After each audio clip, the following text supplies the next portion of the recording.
આજે વિદ્યાર્થી મિત્રો આજના લેક્ચરની અંદર આપણે જે અભ્યાસ કરવાનો છે તે પ્રક્રિયા છે એ પ્રક્રિયાની આણ્વિકતાનો અભ્યાસ કરવાનો છે। તો આજનો ટોપિક આપણો છે 4.2.4 પ્રક્રિયાની આણ્વિકતા। પ્રક્રિયાની આણ્વિકતાનો અભ્યાસ કરવાનો છે। હાલો તો વિદ્યાર્થી મિત્રો આપણે પ્રક્રિયાની આણ્વિકતા છે તો એ પ્રક્રિયાની આણ્વિકતા છે એનો આપણે અભ્યાસ કરીએ તો એની અંદર આપણે કે ભાઈ પ્રક્રિયા છે તો એ પ્રક્રિયાનો બીજો એક ગુણધર્મ આપણે એમ કેવું હોય તો એની શું છે આણ્વિકતા। અને આણ્વિકતા ઉપરથી આપને શું ખબર પડશે તો આણ્વિકતા ઉપરથી આપણને છે તેની ક્રિયાવિધિ સમજવામાં છે એ સમજવામાં શું થશે મદદ થશે। તો પહેલા હું તમને પ્રક્રિયાની આણ્વિકતા છે એની વ્યાખ્યા સમજાવું અને વ્યાખ્યા સમજી અને પછી એના છે આપણે થોડાક ઉદાહરણો છે એ ઉદાહરણોનો આપણે અભ્યાસ કરીએ। તો પ્રાથમિક પ્રક્રિયામાં ભાગ લેતા તો એની અંદર આપણે પ્રાથમિક પ્રક્રિયામાં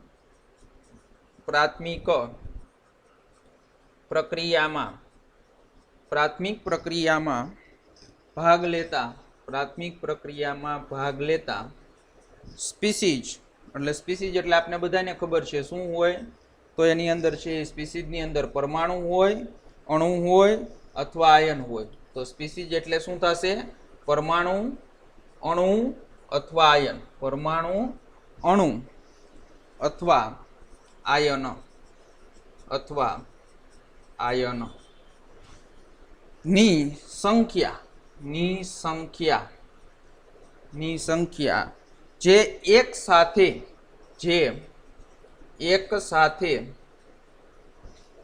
અથડાઈને અથવા સંઘાત શબ્દ વાપરશે, અથડાઈને અથવા સંઘાત છે સંઘાત એટલે શું તો સંઘાત એટલે કે અથડામણ શું થશે આગળ ચેપ્ટરમાં છે આપણે અથડામણના બદલે શબ્દો છે એ શબ્દનો ઉપયોગ કરશું સંઘાત।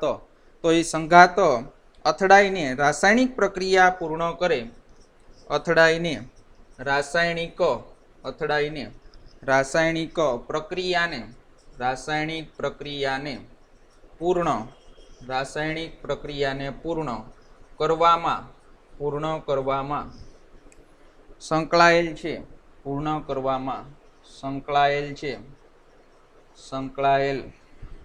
છે તેને આણ્વિકતા કહે છે। ચાલો વિદ્યાર્થી મિત્રો હવે પહેલા આપણે વ્યાખ્યાની વાત કરીએ।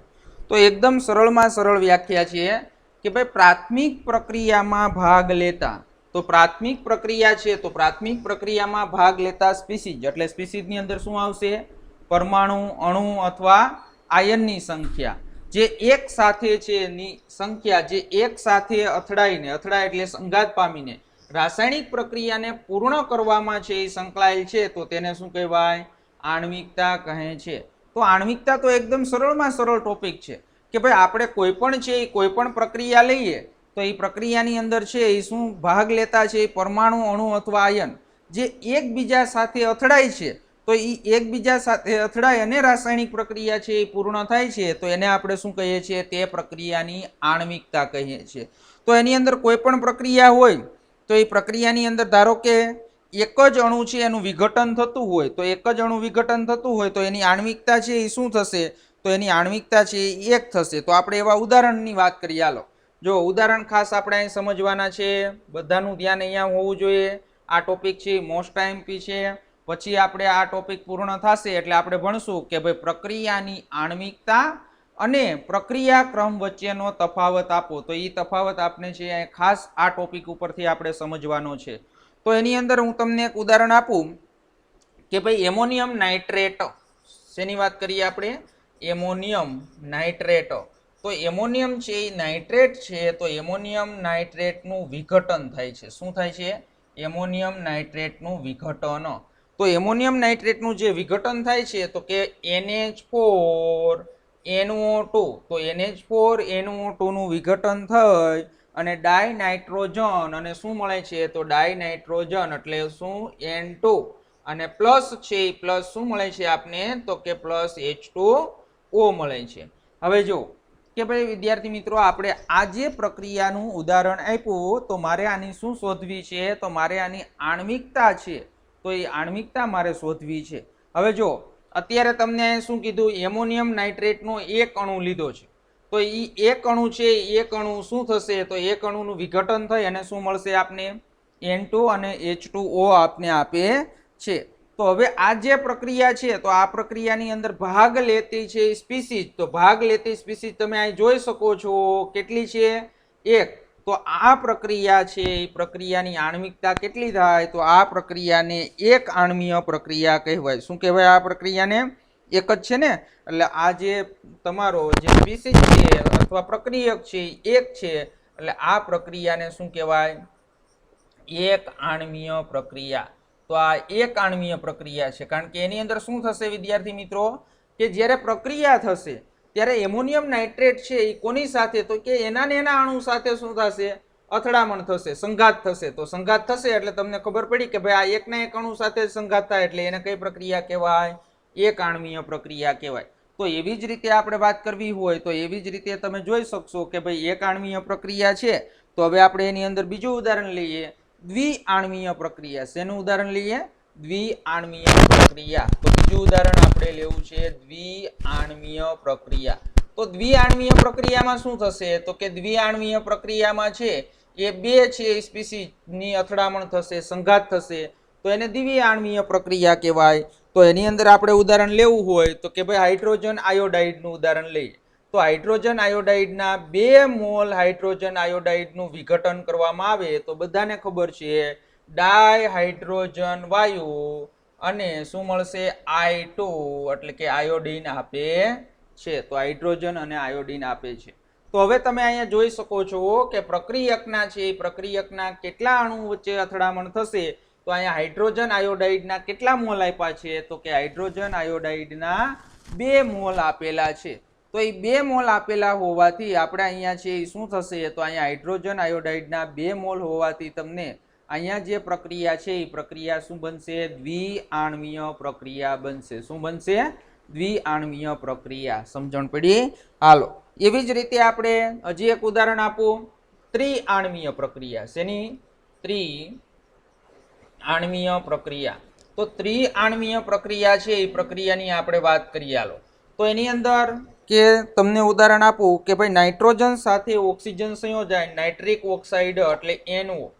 તો NO સાથે છે O2 વાયુની પ્રક્રિયા થશે. તો O2 વાયુની પ્રક્રિયા થશે એટલે તમને મળશે નાઇટ્રોજન ડાયોક્સાઇડ. શું આપશે આપને, નાઇટ્રોજન ડાયોક્સાઇડ. તો નાઇટ્રોજન ડાયોક્સાઇડ NO2 રિએક્શન સંતુલિત કરીએ તો નાઇટ્રોજન 2, તો રિએક્શન થઈ ગયું સંતુલિત. હવે જો કે અહીંયા તમે પ્રક્રિયક છે તો એ પ્રક્રિયકની અંદર કેટલા અણુઓ વચ્ચે અથડામણ થશે, તો કે નાઇટ્રોજન ઓક્સાઇડ કેટલા અણુઓ છે, 2, અને ડાયઓક્સિજનના કેટલા અણુ છે, 1. તો ટોટલ છે એ કેટલા અણુ વચ્ચે અથડામણ થશે, તો ટોટલ છે એ 3 અણુ વડે છે એ શું થશે, અથડામણ થશે. અને અથડામણ થઈ અને આ જે પ્રક્રિયા છે એ પ્રક્રિયા કેવી બનશે, તો આ પ્રક્રિયા છે એ ત્રિઆણ્વીય પ્રક્રિયાઓ છે એ બને છે. હવે આની અંદર ત્રિઆણ્વીય પ્રક્રિયા આપણે જોઈ એટલે ત્રણેયના ઉદાહરણ આપ્યા, એક આણ્વીય પ્રક્રિયા, દ્વિઆણ્વીય પ્રક્રિયા અને ત્રિઆણ્વીય પ્રક્રિયા છે એ પ્રક્રિયા આપણે સમજ્યા. તો હવે તમને એમ થાય કે 4 આણ્વીય પ્રક્રિયા, 5, 6, 7, તો એની અંદર મોટા ભાગની પ્રક્રિયા છે એ પ્રક્રિયા 3 કરતા વધારે, જો અહીંયા ધ્યાન રાખજો કે ભાઈ 3 કરતા વધુ અણુઓ છે એ સંઘાત પામે અને પ્રક્રિયા છે એ પ્રક્રિયા એક સાથે પ્રક્રિયા કરે તેની સંભાવના છે એ કેવી છે, ઘણી જ છે એ ઘણી જ ઓછી હોય છે. એટલે 3 કરતા વધુ અણુઓ છે એ અણુઓ સંઘાત એટલે મેં તમને હમણાં જ કીધું અથડામણ હો. તો 3 અણુઓ છે એ 3 કરતા વધુ અણુઓ છે એ સંઘાત પામે અને એક સાથે પ્રક્રિયા કરે અને એક સાથે પ્રક્રિયા કરે, તો એક સાથે છે એક સાથે પ્રક્રિયા કરે તેની સંભાવના કેવી હોય છે, તો તેની સંભાવના છે એ સંભાવના કેવી હોય છે, ઓછી હોય છે. એટલે 3 પ્રક્રિયકો હોય ત્યાં સુધી શું થાય?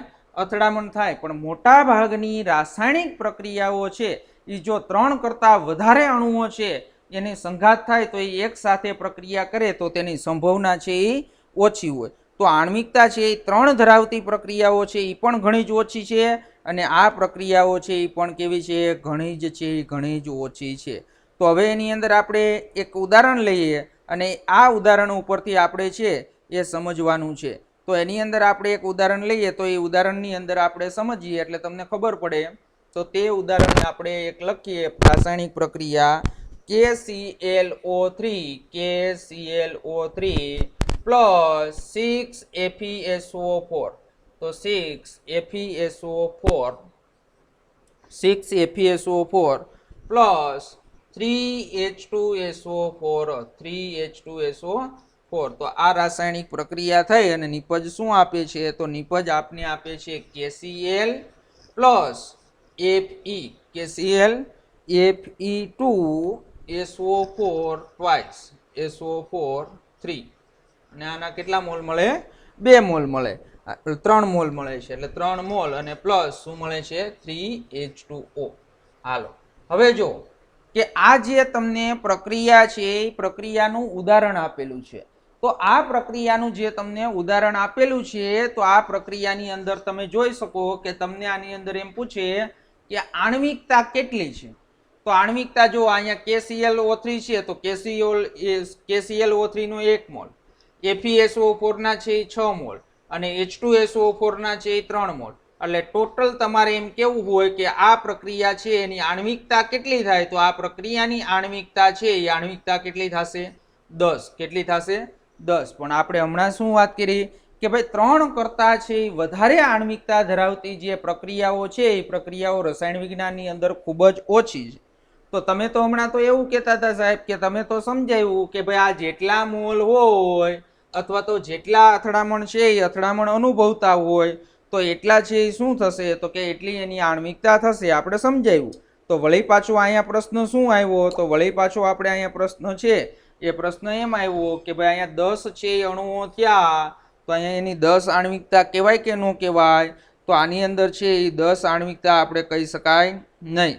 શું કા ન કહી શકાય? તો એનો પ્રક્રિયાનો છે એ ક્રમની વાત કરીએ, આણ્વિકતાની વાત કરીએ તો આ પ્રક્રિયા ઉપરથી તમે છે એ સમજી શકો કે ભાઈ 3 કરતાં વધારે અણુઓની જ્યારે પ્રક્રિયાઓ હોય તો આ પ્રક્રિયાઓ છે ઘણી જ કેવી હોય?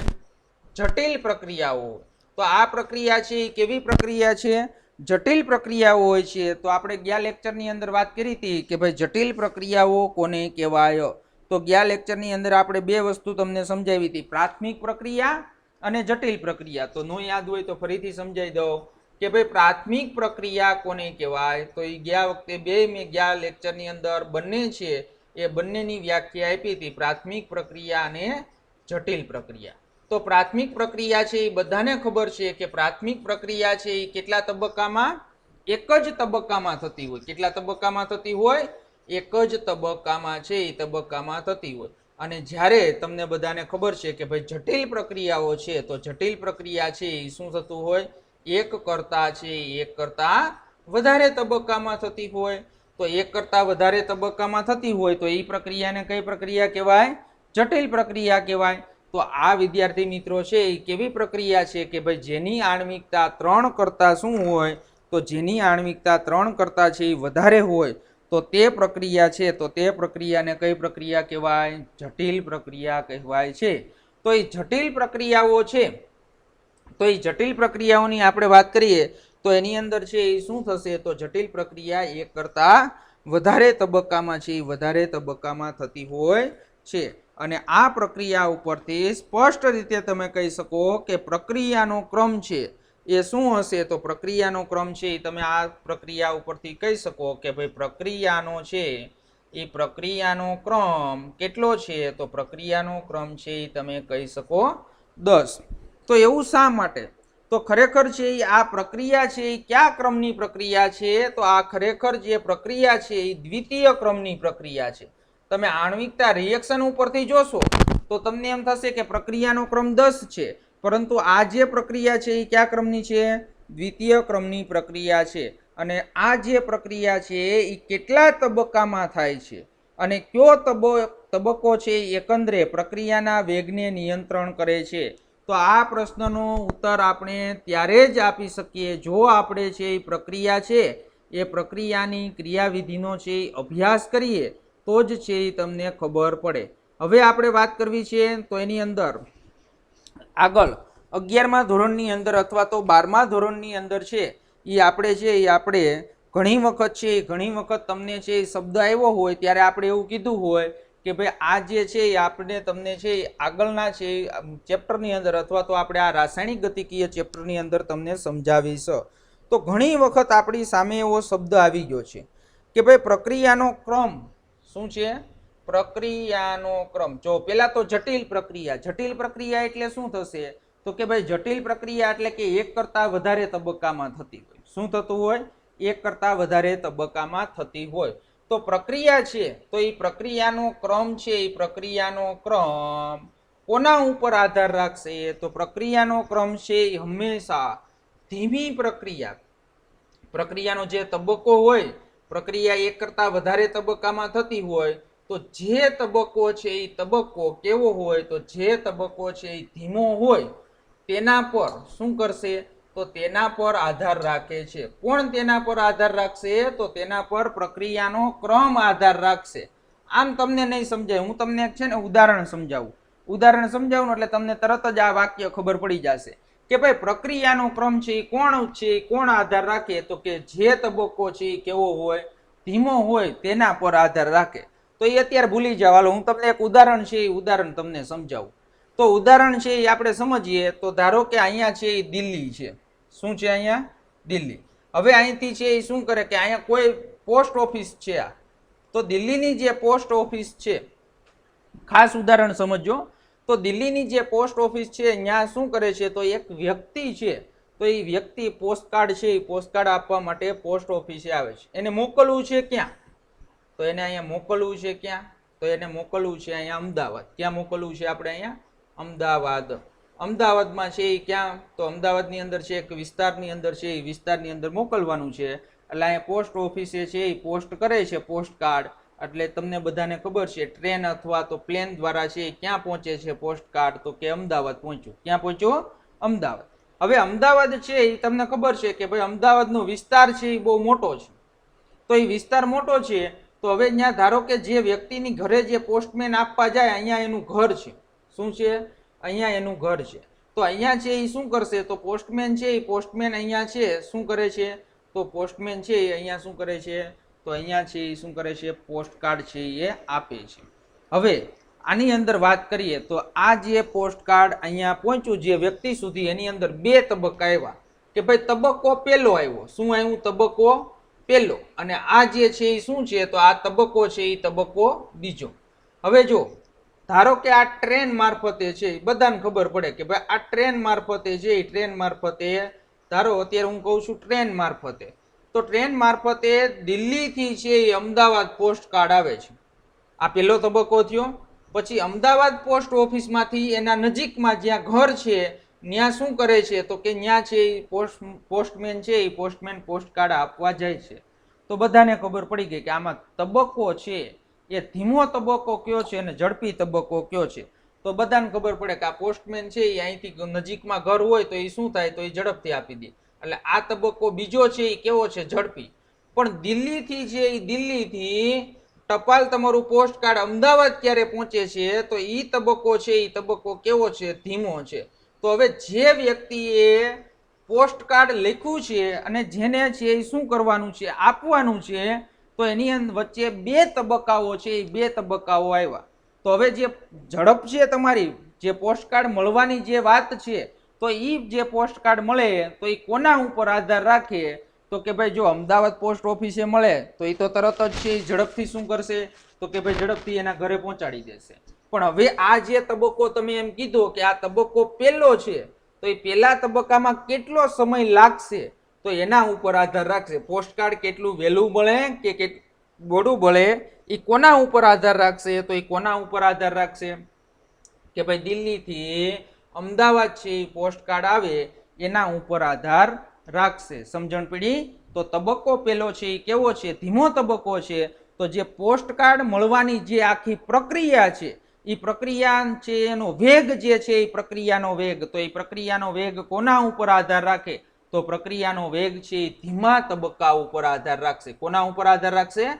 ધીમા તબક્કા ઉપર આધાર રાખશે. હાલો આની આ જ વસ્તુ પાછી તમને સમજાવું છું કે ભાઈ બીજો એક ભાઈ છે એ દિલ્હીથી એને અમદાવાદ છે એ શું કરવું છે? તો અમદાવાદ છે એને પોસ્ટકાર્ડ મોકલવું છે. હવે શું થાય છે? તો અહીંયા આપણે વાત કરીએ તો તમે એની અંદર અહીંયા જોઈ શકો છો આ એનું ઘર છે. હવે જે દિલ્હીથી અહીંયા અમદાવાદ છે એ અમદાવાદ જે પોસ્ટકાર્ડ મોકલે છે તો એ શેમાં મોકલે છે? તો એ ફેક્સ કરે છે પોસ્ટ ઓફિસેથી. શું કરે છે? ફેક્સ કરે છે. હવે ફેક્સ કરે એટલે તમને ખબર હોય કે ભાઈ ટાઈપ કરી દે ને એન્ટર મારી દે એટલે તરત જ છે એ દિલ્હી પોસ્ટ ઓફિસથી છે તરત જ છે એ અમદાવાદ શું થશે? તો અમદાવાદ પોસ્ટ ઓફિસમાં સીધું જ છે એ ફેક્સ નીકળી જશે. એટલે આ તબક્કો છે એ શું થયું? તો આ તબક્કો છે એ કેવો છે? તો કે ભાઈ આ તબક્કો પહેલો અને આ તબક્કો છે એ કેવો છે? તો આ તબક્કો બીજો. હવે કયો જી કે ભાઈ હવે શું થશે? તો ફેક્સ કરવામાં વાર નહીં લાગે. આ તબક્કો કેવો બનશે? તો આ તબક્કો છે એ ઝડપી બનશે. અને આ તબક્કો છે એ કેવો બનશે? તો આ તબક્કો છે એ કેવો બનશે? તો આ તબક્કો છે એ કેવો બનશે? ધીમો. તો હવે હું તમને એમ કહું કે આ જે પ્રક્રિયા છે એ પોસ્ટકાર્ડ છે એ મળવાની જે પ્રક્રિયા છે એ બે તબક્કામાં થઈ, પણ તમને એમ કહું કે આમાંથી તબક્કો છે એ પ્રક્રિયા છે એ કોના ઉપર આધાર રાખે? તો કે ભાઈ અમદાવાદ પોસ્ટમેન છે એ ત્યાંથી લઈ અને એના ઘરે પહોંચે એ ધીમો તબક્કો છે. એટલે જે પોસ્ટકાર્ડ મળવાની જે પ્રોસેસ પ્રક્રિયા છે તો એ પ્રક્રિયા કોના ઉપર આધાર રાખશે? તો પ્રક્રિયા છે એ તબક્કા 2 ઉપર આધાર રાખશે. તો હવે લગભગ હું એવી આશા રાખું છું બધા જ વિદ્યાર્થી મિત્રોને સમજાઈ ગયું હોય પ્રક્રિયા છે એ પ્રક્રિયાનો ક્રમ કોના ઉપર આધાર રાખે? તો એ જે તબક્કો છે એ ધીમો હોય તેના ઉપર આધાર રાખે. તો એવું ટેક્સ્ટબુકની અંદર પણ એક ઉદાહરણ આપેલું છે. તો ટેક્સ્ટબુકની અંદર ઉદાહરણ આપેલું છે એમાં ક્રિકેટનું ઉદાહરણ આપેલું છે. ક્રિકેટનું ઉદાહરણ ન સમજાય પહેલા એટલે મેં તમને આવડું આ ઉદાહરણ આપ્યું પોસ્ટકાર્ડ વાળું. હવે ક્રિકેટનું ઉદાહરણ આપીએ. ધારો કે ભારત અને છે પાકિસ્તાનની મેચ ચાલતી હોય તો એની અંદર તમને બધાને ખબર છે કે ભાઈ છેલ્લે છે એ આપણે રન કરવાના હોય અને જો આપણે જીતવાના હોય તો એની અંદર છે એ જે આખી જે મેચ છે તો એ મેચનો આધાર કોના ઉપર હોય? તો મેચનો આધાર છે એ આધાર કોના ઉપર હોય? ધારો કે કોઈ પણ એક છે એક ક્રિકેટર આવે, બેટ્સમેન આવે અને બેટ્સમેન છે થોડાક જ સમયમાં છે ઝડપી રન કરી અને આઉટ થઈ જાય છે. રેડી? એની જગ્યાએ એક બીજો બેટ્સમેન આવે છે એ રન ઓછા બનાવે છે પણ વિકેટ ટકાવી રાખવા માટે શું કરે છે? તો વિકેટ ટકાવી રાખવા માટે તે ધીમે ધીમે છે એ રમે છે અને ધારો કે આપણે જીતી ગયા તો હવે એ આખી જે છે એ જીતવાનો યશ કોને મળશે? કે ભાઈ ઓલો ઝડપથી છે એ રમી જાય અને વિકેટ પડી જાય તો એને મળશે કે ભાઈ જે ધીમું રમ્યો છે કે એને મળશે?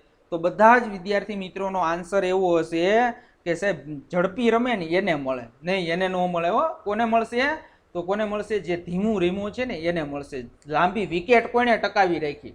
ધારો કે તમને બધાને ખબર છે કે ભાઈ રન છે એ રન ન થયા બધા વિકેટ છે એ બધી વિકેટ જતી રહી હોય તો તરત જ તમે સમજી શકો છો તો જીતી શકાય નહીં. એટલે જો કોના ઉપર આધાર રાખશે? તો જે મેચ જીતવાનો આધાર છે જે ક્રિકેટર છે એ ધીમું રમતો હોય. શું રમતો હોય?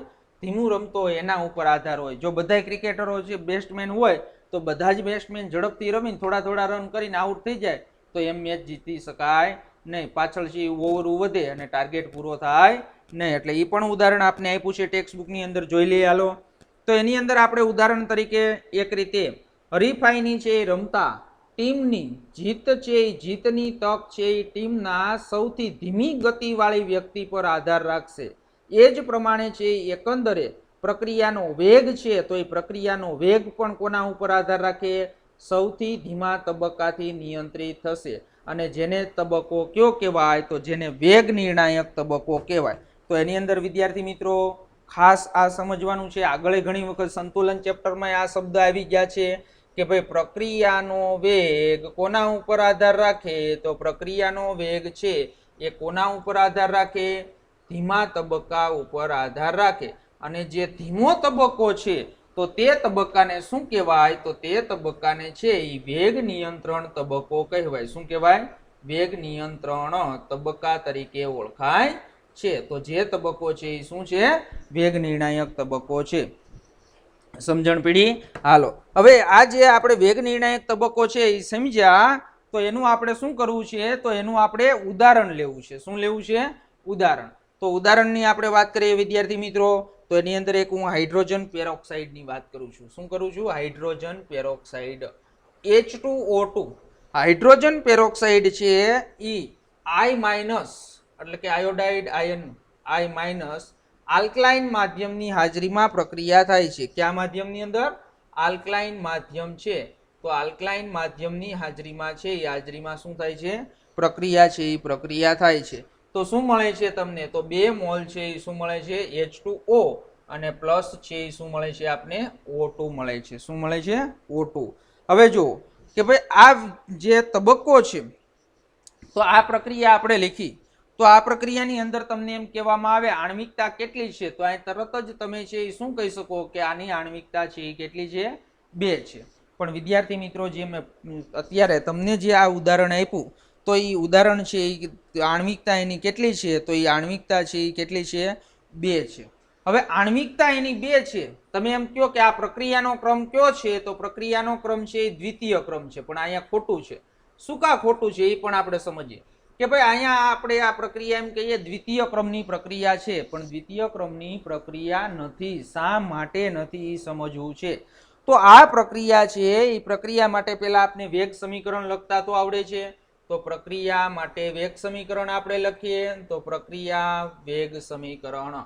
તો પ્રક્રિયા વેગ સમીકરણ તમને બધાને ખબર છે શું થશે? વેગ ઇક્વલ ટુ, તો વેગ ઇક્વલ ટુ તમને ખબર છે કોના સંદર્ભમાં લખવું છે આપણે? પ્રક્રિયક. એટલે નિશાની કેવી આવે? માઇનસ. પછી શું થશે? તો કે ભાઈ H2O2 ની સાંદ્રતા એટલે D H2O2 ની સાંદ્રતા છેદમાં શું થઈ જાય? DT. તો આ તમે શું લખ્યું એનું? વેગ સમીકરણ. તો વેગ સમીકરણ લખેલું છે. હવે કે વાળું જે સમીકરણ છે એ હું અત્યારે નથી લખતો, એ તમને અત્યારે આની ક્રિયાવિધિ સમજાવી અને પછી લખું. હવે વિદ્યાર્થી મિત્રો, આ પ્રક્રિયા છે એની આપણે આખી શું સમજવી છે? તો આખી એની ક્રિયાવિધિ સમજવી છે. તો ક્રિયાવિધિ આપણે એની સમજવી હોય તો આ પ્રક્રિયા છે કેટલા તબક્કાની અંદર થાય છે? તો આ પ્રક્રિયા 2 તબક્કામાં થાય છે. કેટલા તબક્કામાં થાય છે આ પ્રક્રિયા? 2 તબક્કામાં થાય છે.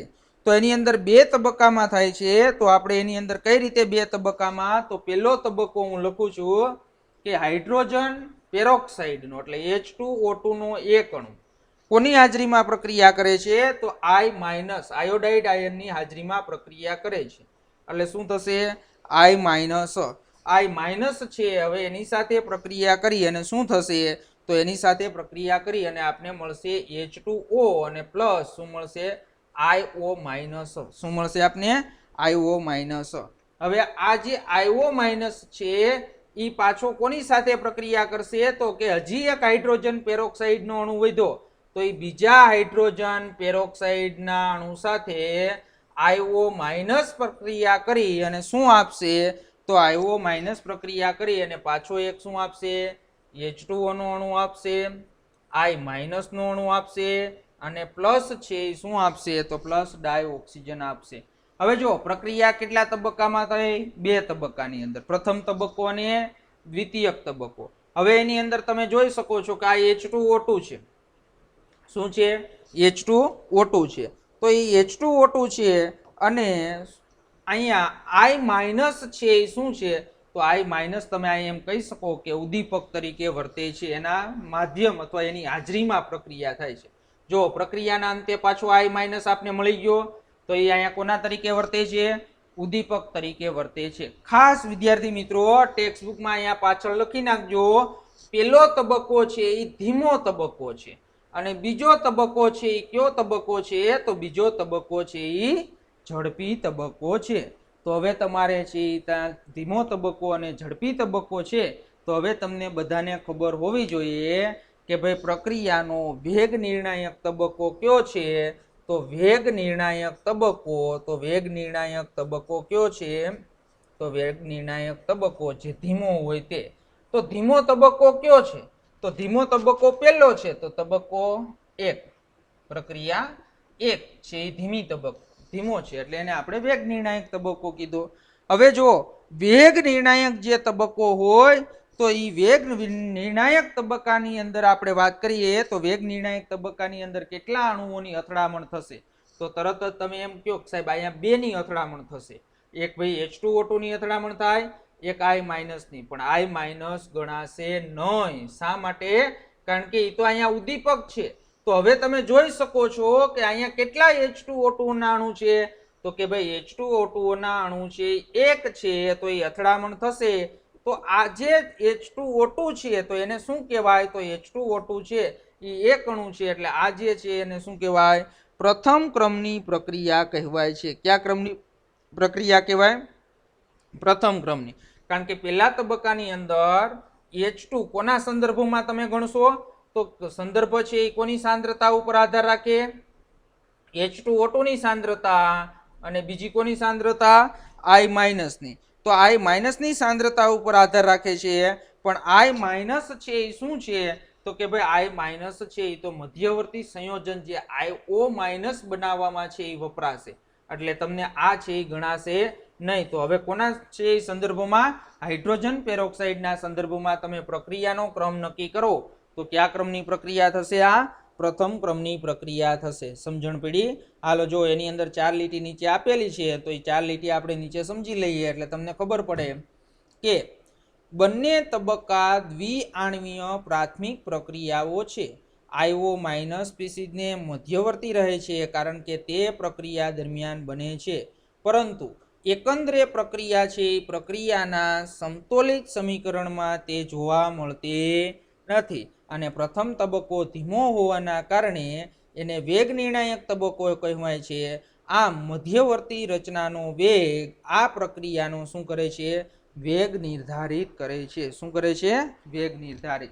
હવે જો કે ભાઈ આ બંને તબક્કા તમને કીધા, પહેલો અને બીજો તબક્કો. તો આ તબક્કો છે એ પણ પ્રથમ પ્રક્રિયા છે, અને આ પ્રક્રિયા છે એ પણ શું છે? પ્રથમ ક્રમની પ્રક્રિયા છે. તો બંને પ્રક્રિયાઓ છે એ કયા ક્રમની છે? પ્રથમ ક્રમની પ્રક્રિયા છે. તો પ્રથમ ક્રમની પ્રક્રિયા છે તો તમને એમ થશે શા માટે પ્રથમ ક્રમની પ્રક્રિયા છે? તો I- અને IO- છે એ શું છે? મધ્યવર્તી સંયોજન છે. કેવા સંયોજન છે? IO- અહીંયા જે બન્યું તો એ સંયોજન છે એ કેવું સંયોજન બન્યું? તો એને કહેવાય મધ્યવર્તી સંયોજન. જો ખાસ શબ્દ હું વાપરો છે, IO- છે એ મધ્યવર્તી સંયોજન છે એવું કીધું તમને. તો એ મધ્યવર્તી સંયોજન છે, સંતુલિત સમીકરણમાં છે એ જોવા મળતું નથી. જો તમે આખી પ્રક્રિયા અહીંયા સંતુલિત પ્રક્રિયા લખી તો સંતુલિત પ્રક્રિયામાં ક્યાંય અહીંયા તમે જો આખી પ્રક્રિયામાં ક્યાંય IO- દર્શાવ્યું છે? નથી દર્શાવ્યું. તો IO- છે ક્યાંય દર્શાવેલું નથી. તો એનો મતલબ શું થાય કે IO- છે એ પ્રક્રિયામાં બને છે, પણ એ સંયોજન છે તો એ સંયોજન કેવું છે? તો એ સંયોજન છે એ મધ્યવર્તી સંયોજન છે. કેવું છે? મધ્યવર્તી સંયોજન. સમજણ પડી? હાલો હવે આપણે બે વસ્તુ ભણ્યા, આણ્વિકતા ભણ્યા અને બીજું શું ભણ્યા? તો કે ભાઈ આણ્વિકતા ભણ્યા અને બીજું ભણ્યા આપણે પ્રક્રિયાનો ક્રમ. તો મોસ્ટ IMP પ્રશ્ન છે કે ભાઈ તફાવત આપો. શેની વાત કરવાની છે આપણે? તફાવત આપો. કોના કોના વચ્ચેનો તફાવત આપો? 3 તફાવત છે. પ્રક્રિયા ક્રમ અને શું કહું છું? આણ્વિકતા વચ્ચેનો તફાવત આપો. પ્રક્રિયા ક્રમ અને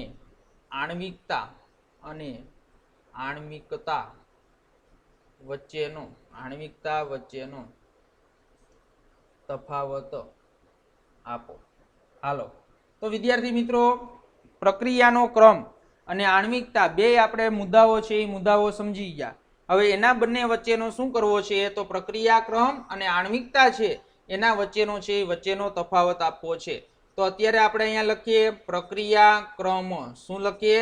પ્રક્રિયા ક્રમ. અને આપણે અહીંયા આણ્વિકતા. તો આ બંને છે એ બંને વચ્ચેનો છે એ આપણે તફાવત છે એ તફાવત આપવો છે. 3 મુદ્દાઓ છે. પ્રક્રિયા ક્રમ અને આણ્વિકતા વચ્ચેના છે એ વચ્ચેના કેટલા મુદ્દાઓ છે? 3 મુદ્દાઓનો અભ્યાસ કરવો છે. અને એ 3 મુદ્દાઓ આપણે આગળ સમજી જ ગયા છીએ. અને માત્ર ને માત્ર છે એ શું કરવાનું છે? તો કે ભાઈ માત્ર ને માત્ર આપણે ખાલી છે એ વાંચવાનું છે. હાલો તો હવે આપણે મેં તમને વાત કરી હતી કે ભાઈ કોઈ પણ પ્રક્રિયા હોય તો એ પ્રક્રિયાનો ક્રમ છે એ કેવો હોય? તો પ્રક્રિયાનો ક્રમ એ પ્રાયોગિક રાશિ છે. પ્રક્રિયાનો ક્રમ કેવી રાશિ છે? પ્રાયોગિક. તો પ્રક્રિયાનો ક્રમ છે એ કેવી રાશિ છે? તો કે ભાઈ પ્રાયોગિક રાશિ છે. તો પ્રક્રિયાનો ક્રમ છે એ પ્રક્રિયાનો ક્રમ પ્રાયોગિક રાશિ છે. તો બધાને ખબર છે કે ભાઈ પ્રક્રિયાનો જે ક્રમ નક્કી તમારે કરવો છે એનો ઘાતાંક, આપણે લખતા હતા ને સમીકરણ, તો એ સમીકરણનો જે ઘાતાંક તમારે નક્કી કરવો છે, તો એ ઘાતાંક છે એ કેવો છે? તો એ ઘાતાંક છે એ કેવો છે? તો ઘાતાંક છે એ તમને બધાને ખબર છે પ્રાયોગિક રાશિ છે. જ્યારે હું એમ કહું આણ્વિકતા છે, તો આણ્વિકતા કેવી રાશિ છે? તો આણ્વિકતા છે એ સૈદ્ધાંતિક રાશિ છે. કેવી છે? સૈદ્ધાંતિક રાશિ. બધાને ખબર છે કે પ્રક્રિયા લખી હોય એમાં જો એક અણુ સાથે અથડામણ થતી હોય તો એક આણ્વીય પ્રક્રિયા, બે અણુ સાથે અથડામણ થતી હોય તો દ્વિઆણ્વીય પ્રક્રિયા, ત્રણ અણુ સાથે અથડામણ થતી હોય તો ત્રિઆણ્વીય પ્રક્રિયા. હવે એ પણ આપણે સમજી લઈએ કે ભાઈ સાથે સાથે કે ભાઈ પ્રક્રિયાનો ક્રમ છે એ કયો હોઈ શકે? તો એ મેં તમને કીધું હતું ગયા જ લેક્ચરમાં, શૂન્ય હોઈ શકે. પછી આપણે દાખલાઓ જોયા હતા એની અંદર છે એ તમને ખબર છે શું હોય? અપૂર્ણાંક પણ હોઈ શકે. આપણે આવતો હતો ને આન્સર વનાપ, તો એ અપૂર્ણાંક કઈ હોઈ શકે. તો પ્રક્રિયાનો ક્રમ છે તો એ પ્રક્રિયાનો ક્રમ શૂન્ય પણ હોઈ શકે. શૂન્ય ક્રમની પ્રક્રિયા આપણે વાત કરી હતી. એના વેગ અચળાંકનો છે એ વેગ અચળાંકનું શું કર્યું હતું? તો વેગ અચળાંકનો છે એ આપણે એકમ પણ તાર્યો હતો. તો કે ભાઈ પ્રક્રિયા છે એ શૂન્ય ક્રમની હોઈ શકે, પૂર્ણાંકય હોઈ શકે અને અપૂર્ણાંકય હોઈ શકે. પણ તમે જો હજી સૈદ્ધાંતિક રાશિમાં આપણે એક આણ્વીય, દ્વિઆણ્વીય અને ત્રિઆણ્વીય છે એના આપણે છે એ શું કર્યા હતા? ઉદાહરણ જોયા હતા. તો એ ઉદાહરણ જોયા હતા તો આણ્વિકતા ક્યારેય શૂન્ય કે અપૂર્ણાંક ન હોય. શું હોય? શૂન્ય કે અપૂર્ણાંક ન હોય. અપૂર્ણાંક ન હોય. ક્યારે અણુ છે એ અડધો હોય, અથડામણ ક્યારે અડધા અણુની થાય? ન થાય, એટલે અપૂર્ણાંક ન હોય. અને અણુ છે એ અણુની અથડામણ ન થાય તો પ્રક્રિયા ન થાય, એટલે શૂન્ય ન હોઈ શકે. તો પહેલો મુદ્દો ખાસ વિદ્યાર્થી મિત્રો કે ભાઈ પ્રક્રિયા ક્રમ. તો પ્રક્રિયાના ક્રમની આપણે વાત કરીએ તો એની અંદર આપણે ખાસ મુદ્દો છે એ ભણવાનો છે કે પ્રક્રિયાનો ક્રમ છે એ પ્રાયોગિક રાશિ છે તે શૂન્ય હોઈ શકે, શૂન્ય અને અપૂર્ણાંક અને પૂર્ણાંક હોઈ શકે. જ્યારે આણ્વિકતા છે એ શું છે? તો આણ્વિકતા છે એ સૈદ્ધાંતિક રાશિ છે અને તે શૂન્ય કે અપૂર્ણાંક હોઈ શકે નહીં. માત્ર ને માત્ર છે એ શું હોય? તો માત્ર ને માત્ર છે એ પૂર્ણાંક જ હોય. શું હોય? માત્ર ને માત્ર પૂર્ણાંક જ હોય. સમજણ પડી ગઈ? હાલો બીજો તફાવત. તો બીજા તફાવતની આપણે વાત કરીએ તો કે ભાઈ પ્રક્રિયા ક્રમ છે એ પ્રાથમિક તથા જટિલ બંને પ્રક્રિયાઓને લાગુ પાડી શકાય છે. તો આપણે એ તો વાત કરી કે ભાઈ આપણે શું જોયું? તો આપણે એની અંદર છે એ સમજ્યા કે પ્રક્રિયાક્રમ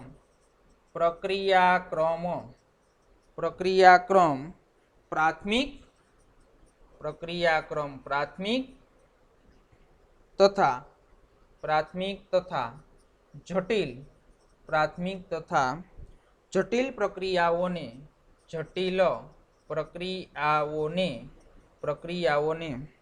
લાગુ પાડી શકાય છે. હાલો હવે જો પ્રક્રિયાક્રમ છે ને એ પ્રક્રિયાક્રમ તો એક તો તમને બધાને ખબર છે કેવી રાશિ છે?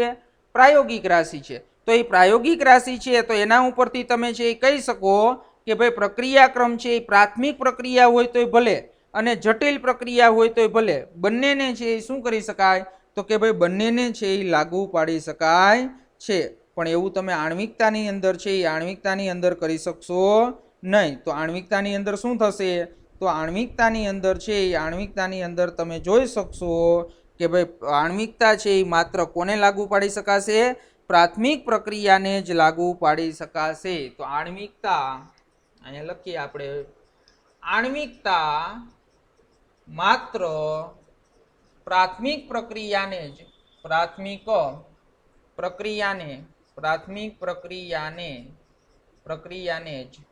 લાગુ પાડી શકાય. પરંતુ તે જટિલ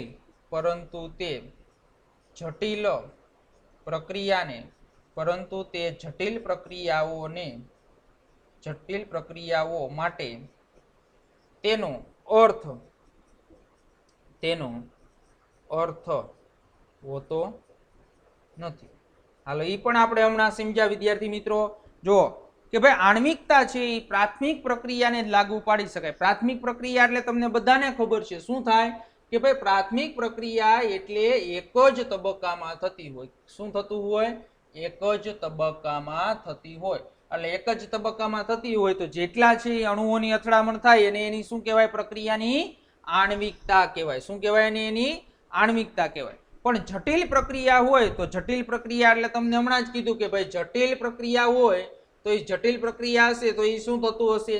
એક કરતા વધારે તબક્કામાં થતી હોય. તો એક કરતા વધારે તબક્કામાં થતી હોય તો તરત જ તમારે આવે કે ભાઈ આમાંથી ધીમો તબક્કો કયો છે? તો એ ધીમો તબક્કો હોય તો એ એનો શું હોય? પ્રક્રિયાક્રમ. એટલે જટિલ પ્રક્રિયાઓ માટે આણ્વિકતાનો છે કોઈ અર્થ રહેતો નથી. હમણાં ઓલું KCl વાળું ઉદાહરણ જોયું હતું, FeSO4 H2SO4, એમાં એની આણ્વિકતા કેટલી થતી હતી? તો એની અંદર આણ્વિકતા એની 10 થતી હતી. 10 અણુઓ હતા ને તો એની આણ્વિકતા છે એ આણ્વિકતા શું થતું હતું? 10 થતી હતી. પણ એનો પ્રક્રિયાક્રમ છે એ 10 નહોતો. તો એ પ્રક્રિયા છે ને એ કયા ક્રમની હતી?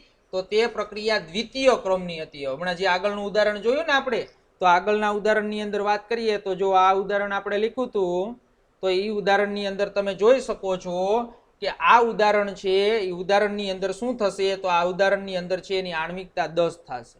પણ પ્રક્રિયા ખરેખર આ કયા ક્રમની છે? તો દ્વિતીય ક્રમની છે. આ કેવી પ્રક્રિયા થઈ? જટિલ પ્રક્રિયા. અને એમાંય તમને સમજાવ્યું હતું કે ભાઈ આણ્વિકતા છે એ 3 કરતા વધારે હોય તો એ છે એ શક્ય બને નહીં. એટલે રસાયણ વિજ્ઞાનની અંદર છે એ 3 કરતા વધારે જ્યારે આણ્વિકતા હોય ને તો એ પ્રક્રિયા હંમેશા જટિલ પ્રક્રિયા હોય. એ વસ્તુ યાદ રાખવાની. જટિલ એટલે કે ભાઈ એક કરતા છે એ શું થતું હોય? તો એક કરતા છે એ વધારે તબક્કામાં થતી હોય. સમજાઈ ગયો બીજો મુદ્દો? હાલો ત્રીજા મુદ્દાની વાત કરીએ. તો ત્રીજો મુદ્દો આપણો એમ કીધો છે કે ભાઈ જટિલ પ્રક્રિયા માટે ક્રમ. તો જટિલ પ્રક્રિયા માટેનો જે ક્રમ છે એ સૌથી કોના? ધીમા તબક્કા વડે છે એ દર્શાવાય છે. અને સૌથી ધીમા તબક્કાની આણ્વિકતા છે એ એકંદરે શું હોય? પ્રક્રિયાના ક્રમ જેટલી હોય. તો ત્રીજો તબક્કો એમ છે તફાવત કે ભાઈ જટિલ પ્રક્રિયા છે શું હોય? જટિલ પ્રક્રિયા. તો જટિલ પ્રક્રિયા હોય તો એમાં ક્રમ તમને હમણાં જ આપણે ઓલું H2O2 વાળું ઉદાહરણ નું આપ્યું તો એ જટિલ પ્રક્રિયા હતી કારણ કે એ 2 તબક્કામાં થતી હતી. તો જટિલ પ્રક્રિયા માટે પ્રક્રિયાક્રમ. તો જટિલ પ્રક્રિયા માટે પ્રક્રિયાક્રમ કોના ઉપર આધાર રાખશે? તો એ તો હમણાં તમને સમજાવ્યું. તો એ ક્રમ છે એ સૌથી ધીમા તબક્કા ઉપર આધાર રાખે. કોના ઉપર આધાર રાખશે? સૌથી ધીમા તબક્કા છે ધીમા તબક્કા પર શું કરશે? ધીમા તબક્કા પર આધાર રાખે છે. સમજણ પડી? હાલો હવે છે એ તો ખબર જ છે બધાને કે ભાઈ જટિલ પ્રક્રિયા હોય ત્યારે પ્રક્રિયાક્રમ છે એ કોના ઉપર આધાર રાખે? સૌથી છે ધીમા ક્રમ ઉપર છે એ ક્રમ ઉપર આધાર રાખે છે. હવે એની અંદર આપણે કે તમને કીધું છે કે સૌથી ધીમા તબક્કાની આણ્વિકતા. તો સૌથી ધીમા તબક્કાની આણ્વિકતા એકંદરે શું હોય? પ્રક્રિયાના ક્રમ જેટલી હોય. તો સૌથી ધીમા તબક્કાની આણ્વિકતામાં લખી શકાય તમારે કે સૌથી ધીમા તબક્કાની આણ્વિકતા. સૌથી ધીમા તબક્કાની આણ્વિકતા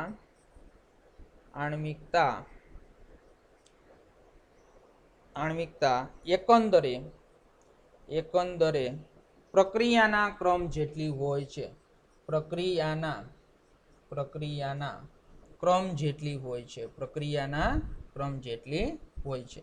તો જો આ પણ વાક્ય તમને સમજાવું. તમને શું કીધું કે સૌથી ધીમા તબક્કાની આણ્વિકતા એકંદરે પ્રક્રિયાના ક્રમ જેટલી હોય છે. તો એની અંદર આપણે જે ઉદાહરણ જોયું હતું H2O2 અને I- વાળું ઉદાહરણ જોયું હતું એમાં તબક્કો કયો છે? તો કે ભાઈ તબક્કો છે પહેલો ધીમો. તો ધીમો તબક્કો છે એમાં તમે જોઈ શકો છો કે કેટલા અણુઓની અથડામણ થશે? તો આ તબક્કો જે છે પેલા તો વેગ નિર્ણાયક તબક્કો કયો થયો? ધીમો તબક્કો. તો આમાં છે કેટલા અણુઓ વચ્ચે છે એ અણુઓ વચ્ચે અથડામણ થશે? તો કે H2O2 અણુ માટે એટલે શું થયું? એક અણુની અથડામણ થશે. તો તમને એમ થાય કે I- શા માટે નથી ગણ્યો? તો I- છે એ ઉદ્દીપક છે એટલે એને નથી ગણ્યો. એટલે H2O2 છે એના એક અણુ છે. તો એક અણુ છે તો ધીમા તબક્કાની અંદર કેટલા વચ્ચે, તો આ હું તમને એમ કહું પહેલા તબક્કાની આણ્વિકતા કેટલી થઈ, તો પહેલા તબક્કાની છે એ આણ્વિકતા કેટલી થઈ, તો પહેલા તબક્કાની આણ્વિકતા થઈ 1. શું થઈ પહેલા તબક્કાની આણ્વિકતા 1 થઈ. તો તમને શું વાક્ય લખ્યું, તો વાક્ય આપણે એવું લખ્યું કે ભાઈ સૌથી ધીમા તબક્કાની આણ્વિકતા એકંદરે શું હોય, પ્રક્રિયાના ક્રમ જેટલી હોય. તો આની આણ્વિકતા 1 થઈ, તો આ પ્રક્રિયા કયા ક્રમની હોય, તો આ પ્રક્રિયા છે કયા ક્રમની હોય, પ્રથમ ક્રમની પ્રક્રિયા હોય છે. શું હોય છે, પ્રથમ ક્રમની પ્રક્રિયા હોય છે.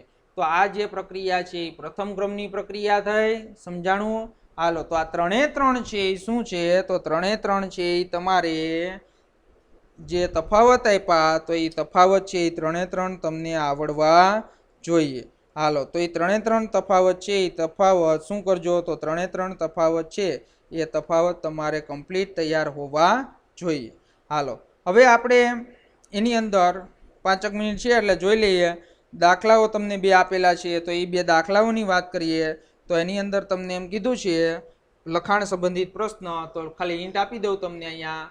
તો લખાણ સંબંધિત જે પ્રશ્ન છે, તો લખાણ સંબંધિત પ્રશ્નની અંદર વાત કરીએ તો લખાણ સંબંધિત પ્રશ્નમાં તમે જુઓ 4.3. તો 4.3 તમને લખાણ સંબંધિત પ્રક્રિયા આપી છે. એમાં પ્રક્રિયા શું આપેલી છે, તો પ્રક્રિયા તમને A+B આપેલી છે. શું આપેલી છે, A+B. અને શું મળે છે તમને, નિપજ. અને એનો શું આપ્યું છે, વેગ નિયમન આપેલો છે R. એટલે R એટલે પ્રક્રિયાનો વેગ, K એટલે વેગ અચળાંક છે વેગ અચળાંક, એની સાંદ્રતાનો ઘાતાંક 1/2 અને B ની સાંદ્રતાનો ઘાતાંક છે શું થશે, તો B ની સાંદ્રતાનો ઘાતાંક 2. હવે જો આ પ્રક્રિયાનો શું કરવાનો છે ક્રમ, તો એ પ્રક્રિયાનો ક્રમ છે એ તમારે શોધી લેવાનો છે જાતે. ખાલી તમને સમજાવી દીધું. પ્રક્રિયા ક્રમ એટલે તમને ખબર છે ને શું થાય, N = X + Y. હાલો, તો એ જાતે બધાએ ગણવાનો છે. હવે જે એક્ઝામ્પલ આવ્યું તો એ આપણે આવ્યું 4.4. તો X અણુઓ છે એ Y માં પરિવર્તન પામે છે. હાલો, X અણુઓ શેમાં પરિવર્તન પામે છે, Y માં છે એ Y માં પરિવર્તન છે એ પરિવર્તન પામે છે. તો એ Y માં પરિવર્તન પામે છે. તો ગતિનો બીજા ક્રમની પ્રક્રિયા છે. આ કયા ક્રમની, દ્વિતીય ક્રમની પ્રક્રિયા છે. તો દ્વિતીય ક્રમની જે પ્રક્રિયા છે, તો દ્વિતીય ક્રમની પ્રક્રિયાને અનુસરે છે. તો દ્વિતીય ક્રમની જે પ્રક્રિયાને અનુસરે છે, તો હવે આપણે એની અંદર વાત કરીએ. દ્વિતીય ક્રમની પ્રક્રિયા અનુસરે છે જો X ની સાંદ્રતા 3 ગણી વધારવામાં આવે. કોની સાંદ્રતા, તો X ની સાંદ્રતા છે, X ની સાંદ્રતા 3 ગણી વધારવામાં આવે. તો શું થશે, તો 3 ગણી વધારવામાં આવે તો Y ના નિર્માણ છે નિર્માણને કેવી રીતે અસર કરશે. હવે જો વિદ્યાર્થી મિત્રો, આ દાખલો મારે તમને સમજાવવો છે. આ દાખલો જે અત્યારે હું તમને સમજાવું છું, તો એ દાખલો શું થશે, તો એ દાખલો જે 4.4 છે એ તમારે મોસ્ટ IMP ZEE અને નીટની અંદર આવા કોઈ પણ દાખલાઓ આપે તો એ દાખલાઓ તમને આવડવા જોઈએ. MCQ ની અંદર ખાસ હોય ને હોય 100%. તમને એમ કીધું X માંથી Y નું નિર્માણ થાય છે, કયા ક્રમની પ્રક્રિયા છે, તો કયા ક્રમની પ્રક્રિયા છે, દ્વિતીય ક્રમની પ્રક્રિયા છે. હાલો, બધાનું ધ્યાન અહીંયા હોવું જોઈએ. દ્વિતીય ક્રમની પ્રક્રિયા તમને આપેલી છે. હવે જો તમને એમ કહે છે કે જો X ની સાંદ્રતા તમે 3 ગણી વધારવામાં આવે તો Y ના નિર્માણ છે એ નિર્માણ ને કેવી રીતે અસર કરશે, એટલે એની છે પ્રક્રિયાનો વેગ કેટલો વધશે એ શોધવાનું કીધું છે તમને. એટલે હું જો તમને છે ટેક્સ્ટબુકમાં આવી સરળ રીત ક્યાંય નહીં આપેલી હોય એકેય બુકની અંદર, હું તમને અહીંયા છે સમજાવું છું. જો પ્રક્રિયા વેગ ઇક્વલ ટુ, જો સમીકરણ બધાને લખતા આવડવું જોઈએ. પ્રક્રિયા વેગ ઇક્વલ ટુ શું છે કે અત્યારે કોની સાંદ્રતા, X ની સાંદ્રતા. હવે જો પ્રક્રિયા ક્રમ કયો આપ્યો તમને, દ્વિતીયક આપ્યો. એટલે શું થઈ ગયું કે દ્વિતીયક આપ્યો એટલે શું થયો, એનો સ્ક્વેર કર્યો. સમજણ પડી બધાને? હવે જો કે હવે તમે આ જે છે એ સાંદ્રતા વધાર્યા પહેલાનો પ્રક્રિયા વેગ તમે લખો. હવે X ની સાંદ્રતા શું કરવામાં આવે છે, તો X ની સાંદ્રતા 3 ગણી શું કરવામાં આવે છે, 3 ગણી વધારવામાં આવે છે. તો 3 ગણી વધારવામાં આવે તો પછી શું થશે, તો નવો તમારે પ્રક્રિયા વેગ લખવો હોય તો નવો પ્રક્રિયા વેગ શું લખવો છે, નવો પ્રક્રિયા વેગ, અથવા તો તમે આને નામ આપી શકો V0. અને આને V1 અપાય. શું અપાય? V0. V0 એટલે જે પેલા પ્રક્રિયા હોય તે, અને પછી સાંદ્રતા વધાર્યા પછીનો જે વેગ છે એને V1 આપીએ, એટલે નવો પ્રક્રિયા વેગ. તો નવો પ્રક્રિયા વેગ છે એ લખવો હોય તો તમે શું લખો કે હવે જો આની સાંદ્રતા જેટલા ગણી વધારવાની કે 3 ગણી વધારવાની કે ને તો આગળ 3 લખવાના. જો તમને એમ કે એની અડધી કરવામાં આવે તો x/2 લખવાના. 2 ગણી વધારવામાં કે આવે તો 2x લખવાના. 3 ગણી વધારી એટલે શું થાય? 3x. તો 3x નો શું થશે? સ્ક્વેર. હવે જો આપણે 3 ને છે ને એ આ બાજુ આ ઓલી બાજુ જવા દઈએ અને લખી નાખીએ નવો પ્રક્રિયાનો વેગ ઇક્વલ ટુ શું થશે? કે x નો સ્ક્વેર. હવે જો અહીંયા શું થયું તો કે 9, એટલે આના ઇક્વલ ટુ તો તમે શું લખી શકો? આ પ્રક્રિયાનો વેગ લખી શકાય V0 અને ગુણ્યા 3 નો સ્ક્વેર એટલે 3 તેરી 9 એટલે 9 થયું. હવે નવો પ્રક્રિયાનો વેગ ઇક્વલ ટુ જો kx સ્ક્વેર. તો kx સ્ક્વેર એટલે શું છે? તો કે ભાઈ પ્રક્રિયા વેગ છે. તો પ્રક્રિયા વેગ જે જૂનો હતો તે, અને એને ગુણ્યા શું કરવામાં આવે? તો એને ગુણ્યા 9 એટલે કેટલા ગણો વધારો થયો? તો કેટલા ગણો વધારો થયો? 9 ગણો વધારો થયો. કેટલા ગણો? 9 ગણો વધારો થયો. સમજણ પડી? હવે જો આ છે ને આ મેં તમને અત્યારે આ રીતે જે શીખવાડ્યું એ જ રીતે બીજા તમારે કોઈ પણ રેફરન્સ બુકમાંથી જેમ તમને ગુણોત્તર કરીને શીખવાડ્યું છે એ થોડુંક અઘરું લાગશે, પણ આવી રીતે છે એ તમારે શું કરવાનું છે? તો આવી રીતે તમારે છે એ તમારે પ્રક્રિયા વેગમાં કેટલો ફેરફાર થાય એ તમારે ગણવાનું છે. અને તમને હોમવર્કની અંદર પણ આપું છું, એની અંદર છે એ તમારે શું કરવાનું છે? તો હોમવર્કની અંદર સ્વાધ્યાયમાં આવા જે દાખલાઓ આપ્યા છે એ તમને હું હોમવર્કમાં આપું છું, અને એ તમારે છે એ શું કરવાનું છે? તો તમારે જાતે આ રીતે સોલ્વ કરવાના છે. એ કઈ રેફરન્સ બુકમાંથી તમારે જોઈને સોલ્વ કરવાના નથી. તો એની અંદર તમે નોંધી લ્યો કે ભાઈ 119 પેજ નંબર ઉપર તમને 4.6 આપેલું છે. શું આપેલું છે? 4.6 આપેલું છે. તો તમારે ઈ 4.6 અને 4.9 બે લખવાનું છે. હોમવર્કની અંદર તમારે દાખલો 4.6 અને 4.9 મેં જે અત્યારે બોર્ડમાં રીત શીખવાડી એ રીત પ્રમાણે તમારે સોલ્યુશન કરવાનું છે. નો આવડે તો આવતા લેક્ચરની અંદર કાલે મને કહેજો, ફરીથી હું શીખવાડીશ. પણ આ MCQ નીટની અંદર અને JEE અંદર હોય અને હોય જ છે દર વર્ષે. તો આપણે અત્યારે અહીંયા સુધી રાખીએ. આવતા લેક્ચરની અંદર સંકલિત વેગ સમીકરણ છે, શૂન્ય ક્રમની પ્રક્રિયાનું સૂત્ર તારવવાનું છે, પ્રથમ ક્રમની પ્રક્રિયાનું સૂત્ર તારવવાનું છે, અને એના અર્ધ આયુષ્ય સમય તારવવાના છે. તો આવતા લેક્ચરની અંદર છે આવતા લેક્ચરની